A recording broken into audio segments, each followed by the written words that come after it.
खासतौर पर सुबह से एक शदीद बारिशों का जून जुलाई और अभी अगस्त और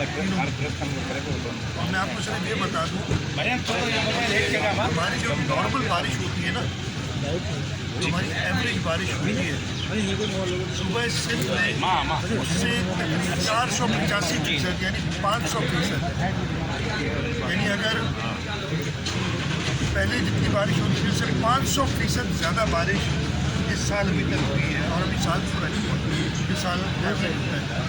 पिछले 2-3 दिन में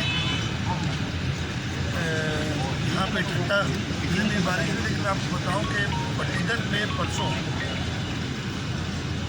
350 मिलीमीटर से ऊपर 355 मिलीमीटर रात भर बारिश हुई है। और इससे पहले सुबह का हमारे रिकॉर्ड था कि किसी एक दिन में ज़्यादा से ज़्यादा 232 मिलीमीटर बारिश हुई। इससे आप अंदाज़ा लगा सकते हैं कि क्या सूरत हाल पूरे सूबे में